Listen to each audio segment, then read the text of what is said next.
22절서부터 41절까지입니다. 찾으신 줄 알고 한 절씩 교독하겠습니다. 이에 사도와 장로와 온 교회가 그 중에서 사람들을 택하여 바울과 바나바와 함께 안디옥으로 보내기로 결정하니 곧 형제 중에 인도자인 바사바라는 유다와 실라더라.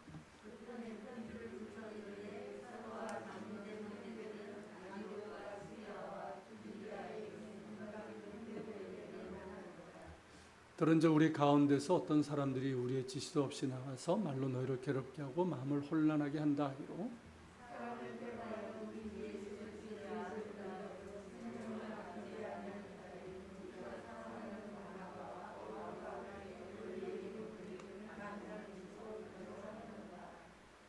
그리하여 유다와 실라를 보내니 그들도 이 일을 말로 전하니라.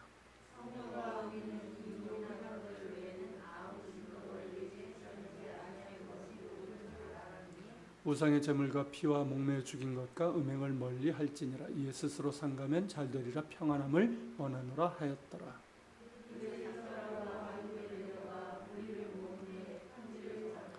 읽고 그 위로한 말을 기뻐하더라.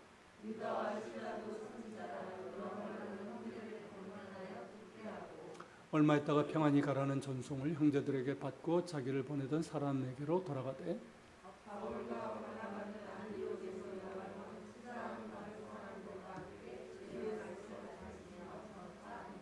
며칠 후에 바울이 바나바더러 말하되 우리가 주의 말씀을 전한 각성으로 다시 가서 형제들이 어떠한가 방문하자 하고 바울은 밤빌리아에서 자기들을 떠나 함께 일하러 가지 아니한 자를 데리고 가는 것이 옳지 않다 하여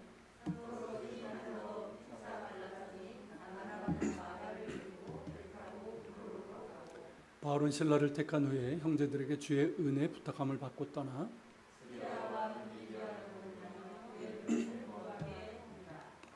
아멘. 네, 우리가 지난 주일에 본 것처럼 예루살렘 공회에서 사도 야고보가 그 결론적인 제안을 하죠. 그러니까 이방인 시자들에게는 우리 유대인들처럼 할례와 이 율법의 멍에를 지우지 말고 다만 4가지 조항만 지킬 것을 권하자 이렇게 제안을 합니다. 그 4가지가 무엇인지 기억나시죠?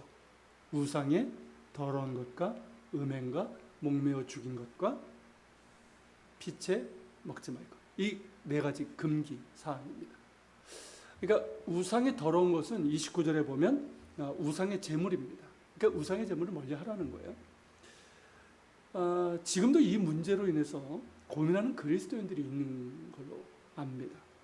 그러니까 음행은 당연히 멀리 해야 하는 것이지만 나머지 셋은 음식에 관한 것이기 때문입니다. 그러니까 그리스도인으로서 우상의 제물을 먹을 수 있는가?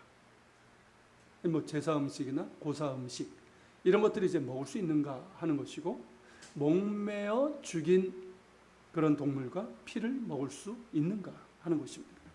뭐 다 그런 건 아니지만 우리나라에서 개를 잡을 때 목매어 이렇게 잡는 경우가 많았거든요. 그리고 이제 돼지 피가 들어간 순대, 피를 넣어서 끓인 선짓국 뭐 이런 것들이 있기 때문입니다. 이런 음식을 먹을 수 있는가 하는 것인데 예전에는요, 그 보수적인 교회 분위기에서는 이런 것들에 대해서 먹지 말라고 얘기하는 경우가 많았습니다. 저도 젊었을 때는 잠시 고민도 했고요, 가능한 먹지 않으려고 했던 적도 있었어요. 지금은 아니지만. 지금도 이제 보수적인 교회에서는 이제 그런 식으로 이제 권하고 있기 때문에 이로 인해서 고민하는 사람들이 있습니다. 그런데 예루살렘 공의 결정 사항은 무엇을 먹거나 말거나의 단순한 그런 문제가 아니라는 거예요. 그리고 복음에 보다 근본적인 원리가 있음을 우리가 알아야 됩니다. 결론적으로 말하면 순대 선짓국 먹을 수 있습니다. 먹는다고 하등 문제 없습니다. 자, 툰드라에서 술록을 키우는 유목민들 아시죠? 자, 그 사람들은 술록 잡으면 제일 먼저 먹는 게 뭔지 아시죠? 피부터 먹습니다. 우리처럼 무슨 뭐 정력을 해서 이런 거 아니에요. 그러니까 이 생존에 필요한 절대적인 영양소를 얻기 위해서 피를 마시는 거예요. 그러니까 생존을 위해서 마시는 거기 때문에 마셔야 되는 거예요. 그게 문제가 될 건 아니에요. 그러니까 제사 음식이나 고사 음식도 마찬가지입니다. 왜일까요? 왜 우리는 먹어도 상관이 없을까요? 우상은 아무것도 아니기 때문입니다. 우상을 믿는 사람들은 우상이 뭐 죽은 조상도 마찬가지죠. 그 음식을 먹는다고 믿지만 오직 살아계신 한 분 하나님을 믿는 우리에게 우상은 아무것도 아니에요. 고린도전서 8장 4절이 이 점을 우리에게 분명하게 말씀하고 있습니다. 한 칸 좀 내려주시겠어요? 자, 읽어볼까요? 그러므로 우상의 제물을 먹는 일에 대하여는 우리가 우상은 세상에 아무것도 아니며 또한 하나님은 한 분밖에 없는 줄 아노라. 자, 우상은 아무것도 아니에요. 사람이 만들어 놓은 돌조각, 나무 조각에 불과해요. 그러기에 아무리 많은 음식을 바쳐도 먹을 수 없습니다. 그러기에 우상에게 바쳐진 음식을 먹는다 해서 우리가 부정해지는 것이 아니라는 거예요. 예수님께서 말씀하신 것처럼 사람의 입으로 들어가는 것이 사람을 더럽게 하는 것이 아니라 무엇이? 우리 안에 있는 것, 탐욕과 거짓과 음행 등 음란한 마음들, 이런 것들이 우리를 더럽히는 것이죠. 그러니까 먹는 것으로 인해서 우리가 더럽게 되는 것이 아니라는 것입니다. 우리 그리스도인들은 음식에 있어서도 자유합니다. 다 먹을 수 있어요. 물론 탐식은 탐욕이기 때문에 삼가야 됩니다. 이것이 복음의 원리예요. 하지만 여기에는 사랑의 원리가 작용합니다. 자, 고린도전서 8장 1절 한번 볼까요? 우상의 제물에 대하여는 우리가 다 지식이 있는 줄을 아나 지식은 교만하게 하며 사랑은 덕을 세우나니. 자, 우상의 제물에 대한 지식, 앞서 말씀드린 그 내용이에요. 그러니까 우상은 아무것도 아니며 우상의 제물을 먹는 것으로 인해서 우리가 부정해지는 것이 아니라는 겁니다. 이게 지식이에요. 먹을 수 있어요. 그런데 이 지식만을 주장하면 교만해질 수 있다는 것이고, 그 지식에 사랑을 더해야지만 덕을 세울 수 있다는 것입니다. 이어지는 8장 7절에서 이렇게 말해요. 같이 읽겠습니다. 그러나 이 지식은 모든 사람에게 있는 것이 아니므로 어떤 이들은 지금까지 우상에 대한 습관이 있어 우상의 제물을 알고 먹는 거로 그들의 양심이 약하여지고 더러워지느니라. 자, 이런 지식이 모든 사람에게 있는 것이 아니라는 거죠. 어떤 이들은 여전히 우상에 대한 습관, 그런 생각이 있어요. 그래서 우상의 제물로 알고 먹으면서 양심이 흔들리고 약해지고 또 더러워진다는 거예요. 즉 우상에 바친 제물을 보고 그것이 정말 우상의 것이라고 생각하는 거예요. 우상이 먹는 줄 알고. 그래서 양심이 흔들리고, 먹어도 되나? 양심이 흔들리고 그 음식을 먹었을 때 자신들이 더러워졌다라고 생각한다는 겁니다. 무슨 뜻인지 이해가 되시죠? 당시 유대인들 중에, 그리고 이제 초신자들 가운데 이런 생각을 가진 사람들이 있었을 것이고, 지금도 보수적인 교회에서 배우거나 초신들의 경우는 이런 생각을 갖고 있는 이들이 있습니다. 자, 그런 사람들 앞에서 오늘날로 한다면, 자, 목사 장로들이, 권사, 집사들이 고사떡과 돼지 머릿고기를 이렇게 먹고 있어요. 그걸 본다면, 그런 생각을 갖고 있는 사람이 본다면 어떨까요? 자, 먹는 사람에게는 그런 지식이기 때문에 상관이 없습니다만은 그 지식이 없는 사람에게는 혹이라도 그게 시험이 될 수 있다는 거예요. 바울 당시에도 그랬죠. 당시 이방인들이 먹을 수 있는 고기는요, 대부분 신전에 바쳐진 고기예요. 그리고 그 짐승들을 어떻게 했냐면 대부분 목매어 죽인 경우가 많았고요. 그리고 이제 신에게, 그들 이제 신들에게, 우상에게 바치면서 피를 먹는 경우가 비일비재했습니다.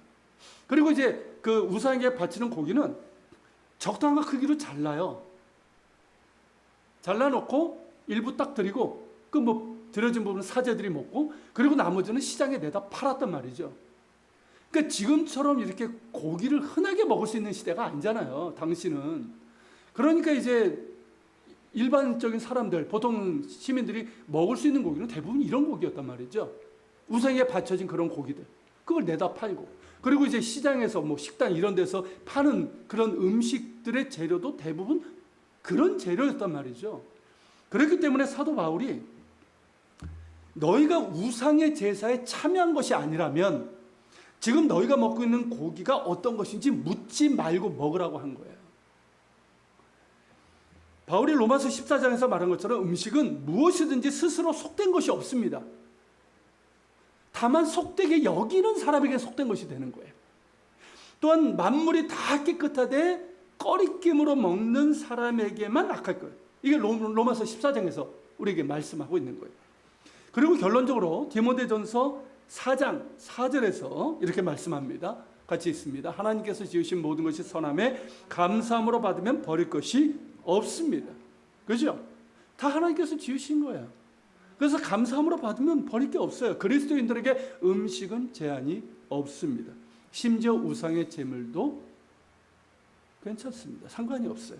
그러나 우상의 제사에 동참해서 절하고 그 자리에서 같이 음식을 먹는 것은 우상 숭배이기 때문에 절대 금지됩니다.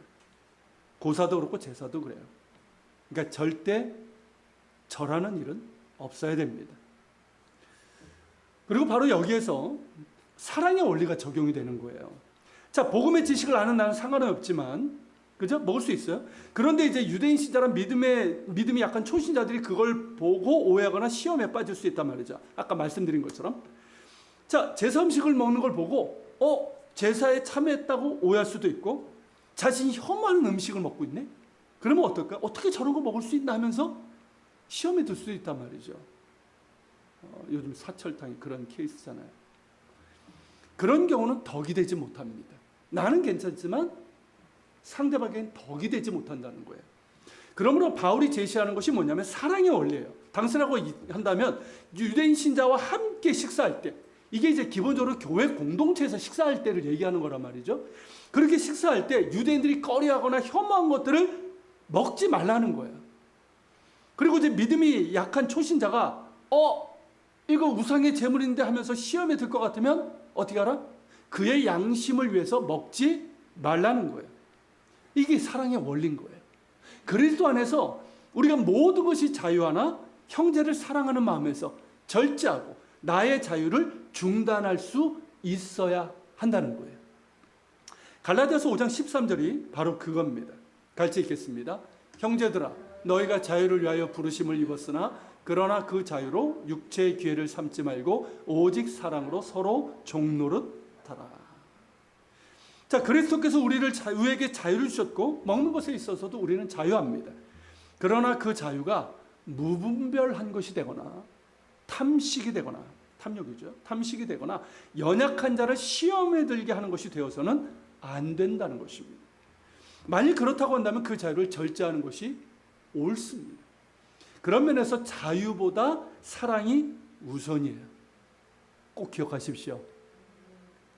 그리스도께서 우리에게 자유를 주셨지만 자유보다 무엇이? 사랑이 우선이에요. 바울이 말한 것처럼 우리는 먹든지 마시든지 하나님의 영광을 위해서 합니다. 그리고 이웃 사랑을 위해서 하는 거예요. 할렐루야. 그래서 예루살렘 공회가 정한 이 음식에 관한 이 금기 사항은 당시 유대인 사회에서 우리가 이해를 해야 돼요. 그 상황에서 당시 유대인 사회, 이방인 사회에서 무분별히 행해졌던 우상의 제물에 관한 것이고, 그런 것들이 유대인 신자들에게 얼마나 꺼리껴지고 혐오스러운 것인지를 얘기를 하면서 너희가 신앙 공동체에서, 교회 공동체에서 식사를 할 때 그런 것들을 내놓거나 먹지 말라는 의미예요. 그러니까 유대인 신자들은 이제 더 이상 뭘 하지 말라고 그랬습니까? 이방인 신자들에게 너희도 우리와 같이 할례와 율법을 받아야 된다는 말 하지 말라고 그랬잖아요. 그런 멍에를 씌우지 않는 것처럼 너희 역시 유대인 신자들을 위해서 그들이 꺼리게 하거나 혐오스러워하는 것들을 먹지 말라는 거죠. 그러니까 상호 존중이고 배려인 거예요. 이게 사랑이죠. 난 괜찮아. 이거는 사랑이 아니에요. 나는 괜찮지만 상대방을 위해서 내가 절제할 수 있고 중단할 수 있는 것. 이게 존중이고 배려고 사랑이죠. 더불어서 이제 바울의 경우는 이제 이방인 지역을 선교를 하면서 초신자들 중에 우상의 제물로 이제 시험이 들 사람이 있기에 그렇게 명령한 것으로 볼 수가 있습니다. 그리고 이와 관련해서요, 이 부분이 생각보다 많은 그리스도인들이 좀 고민하는 사람들이 있기 때문에 말씀을 드리는 거예요. 좀 정리가 되셨습니까? 그리고 이제 목을 메어 죽인 것과 피채 먹지 말라는 것을 조금 다른 면에서 본다면 동물을 죽일 때 잔인하게 죽이지 말라, 이 뜻을 담고 있어요. 최근에 이제 동물 복지에 대한 이야기가 많이 나오죠. 그러니까 그런 면이 있다는 거예요. 인간의 생존을 위해서 고기를 먹게 됩니다. 그렇죠? 그렇게 먹지만 하나님께서 허락하셨고 고통을 최소화하는 의미로 볼 수가 있는 거죠. 피 역시 성경에서 이제 피는 곧 생명으로 보기 때문에 같은 의미로 볼 수가 있습니다. 필요 이상의 살생을 하지 말라는 거예요. 인간의 탐욕이 끝이 없잖아요. 필요 이상으로 그렇게 살생을 합니다. 그래서 뭐 멸종된 게 한두 개가 아니잖아요. 그리고 동물을 잔인하게 학대하지 말라는 뜻이기도 합니다. 예를 들면 웅담을 얻기 위해서 곰들을 학대하는, 그 좁은 철장에다 가둬놓고 빨대까지 꽂아놓는 그런 잔인한 행동 하지 말라는 거예요. 이런 잔인한 학대나 필요 이상의 탐욕을 금하는 것으로 볼 수 있고, 그래서 그리스도인들은요, 이 동물복지뿐만 아니라 피조세계 보존과 균형에도 관심을 가져야 돼요. 하나님께서 창조하신 자연세계잖아요. 그리고 하나님께서 우리 인간에게 피조세계를 다스리라고 하신 하나님의 뜻이 거기에 있어요. 우리 마음대로 하라는 뜻이 아니란 말이죠. 잘 보존하고 그 균형을 이루어 가라는 거예요. 자, 이렇듯 이제 야고보의 이제 결론적인 제안은 당시의 상황에서 내려진 임시적인 선교 정책이라 할 수 있습니다. 그걸 우리가 잘 이해를 할 필요가 있고요. 자, 이런 제안이 어떻게 됩니까? 예루살렘 공회 전체에 동의를 얻어내죠. 물론 이제 그 이후에도 이방인 신자들에게 할례와 이 율법을 강요한 이 강경파 유대인들, 할례파 유대인이라고 그러는데, 이들이 이게 있긴 했지만 적어도 이때만큼은 묵인을 한 거예요. 침묵을 한 거예요. 그러면서 이제 방법이 없죠. 뭐 맞는 얘기니까. 그래서 이제 예루살렘 교회 지도자들은 교인들 가운데 두 사람을 택해서 바울과 바나바와 함께 안디옥에 보내서 공의 결정 사항을 이제 전하게 됩니다. 그 두 사람이 누구냐면 이제 바사바라는 유다와 실라야. 이 실라는 나중에 어떻게 됩니까? 바울과 함께 선교 여행을 같이 하게 되는 동역자가 되죠. 예루살렘 교회는 이들에게 이제 편지를 주었는데, 이 편지가 뭐냐면 안디옥과 그 인근 지역에 있는 교회들에게 보내는 회람용 공문서예요. 그걸 이제 보낸 거예요. 그래서 23절부터 보면 이제 편지 내용이 요약적으로 나오는데, 24절에 보면 이 사건의 발단이 된 자들, 즉 이방인 신자들도 우리처럼 할례와 율법을 지켜 구원을 받을 수 있다고 주장한 이들에 대해서 우리의 지시도 없이 나가서 말로 너희를 괴롭게 하고 마음을 혼란하게 한 자들이라고 분명히 밝힙니다. 왜냐하면 이들은요, 자신들이 예루살렘 이 야고보 사도가 보낸 자들이라고 하면서 자신들의 권위를 높이면서 자기들의 말이 마치 공식적인 것처럼 그렇게 얘기를 했거든요. 근데 거짓이라는 거죠.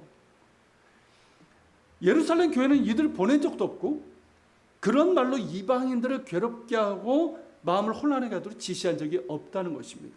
이를 이제 공식적으로 문서로 확인해 주면서 할례파들이 일으킨 혼란과 피해를 바로잡고자 한 거예요. 그리고 이 사태를 수습하고 바로잡을 사람으로 두 명을 보내는데, 바사바라는 유다와 실라를 바울과 바나바와 함께 너에게 보낸다는 것이죠. 특별히 여기서 바울과 바나바에 대해서 25절에서 뭐라고 얘기하고 있습니까? 우리 주 예수 그리스도의 이름을 위하여 생명을 아끼지 않은 사람들이며 우리가 사랑하는 이들이라 라고 말하고 있어요. 그러니까 이들의 헌신적인 사역을 높여준 거예요. 그러니까 예루살렘 교회를 통해서 이들이 이제 공식적인 이방인 전도 사역자로 인정을 받게 된 것입니다. 그리고 이제 28절부터 이제 공의 결정 사항이 나오죠. 한번 볼까요? 자, 뭐라고 얘기합니까? 그 내용은 이제 우리가 알아요. 이미 뭐 앞서 말씀드리기도 했고. 근데 여기서 보시면 뭐라고 되어 있습니까? 성령과 우리는, 이런 얘기를 해요. 그러니까 성령과 우리는 이 요긴한 것들 네 가지예요. 이거 외에는 아무 짐도 너에게 지우지 않냐는 것이 옳은 줄 알았고 그렇게 결정을 했다라는 것이죠. 자, 보십시오. 우리가 결정했다 하지 않고 성령과 우리가 결정했다라는 거예요. 보다 정확하게 하면 우리를 통해서 성령께서 이렇게 결정하셨다는 뜻입니다. 뭘 얘기하는 겁니까?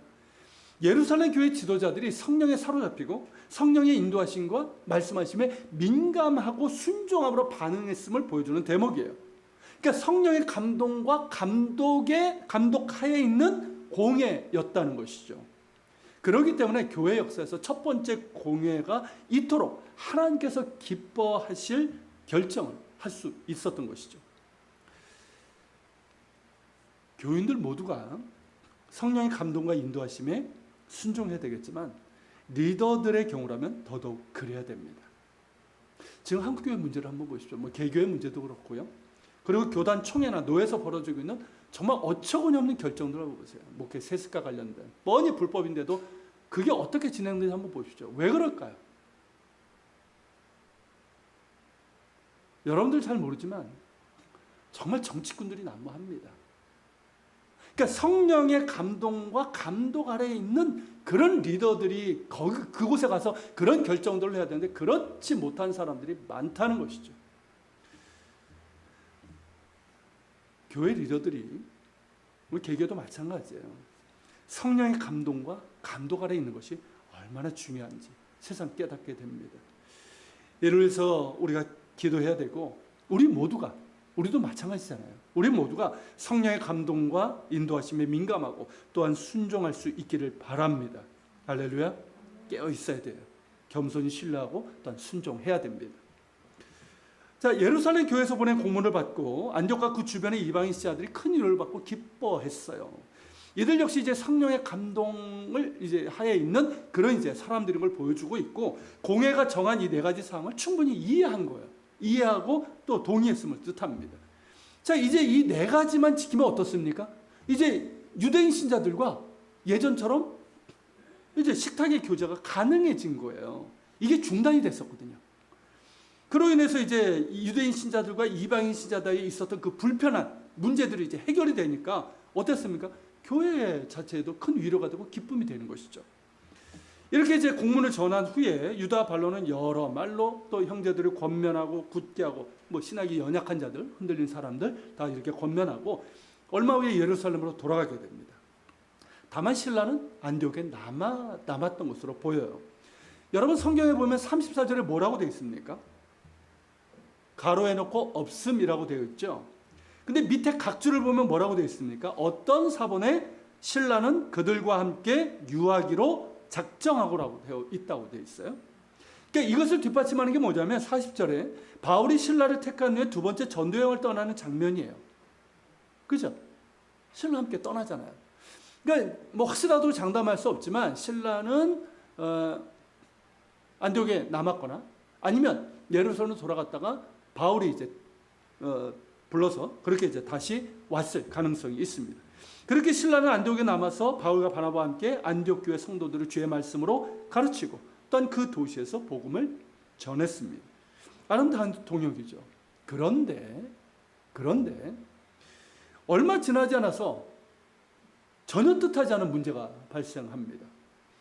바울이 이제 바나바에게 우리가 지난 전도 여행 때 복음을 전한 그 각성으로 가서 그 형제들이 어떠한지 우리가 좀 확인하기 위해서 방문하자라고 제안을 합니다.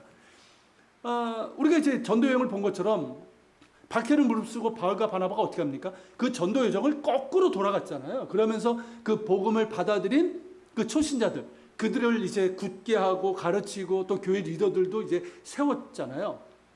근데 어떻습니까? 잘 하고 있는지 그들이. 그리고 교회는 어떤지 염려가 되잖아요. 그래서 이제 가서 그들을 이제 다시 더 훈련시키고 교회를 든든하게 하고 그렇게 하자는 거예요. 아주 긍정적인 제안이죠. 그래서 이제 바울의 제안에 바나바도 흔쾌히 받아들입니다. 그런데 이 과정에서 바울과 바나바가 의견 충돌을 하고 갈라서게 됩니다. 자, 이제 공의 결정으로 인해서 보다 힘있게 이방인 선교를 할 수 있게 된 거잖아요. 그런데 전혀 뜻하지 않은 이 결별, 이게 생겨버린 거예요. 정말 뜻밖의 일이고 너무나 안타깝고 아쉬운 장면입니다. 지난 전도여행 때 얼마나 아름답게 동역을 했습니까? 그러지 않아요? 어떤 문제가 있었던 것도 아니었는데 얼마나 아름다운 동역을 했습니까? 그래서 이 바나바와 바울의 이 불화 이야기는 읽기에 그렇게 즐거운 이야기는 아닐 겁니다. 그렇다면 이것을 있는 그대로 기록한 저자 누가는 우리에게 뭘 보여주고자 함일까요? 일단 누가는 누가 옳고 그름에 대해서 말하고 있지 않습니다. 그러므로 우리가 누가 옳고 그른지를 판단하는 것은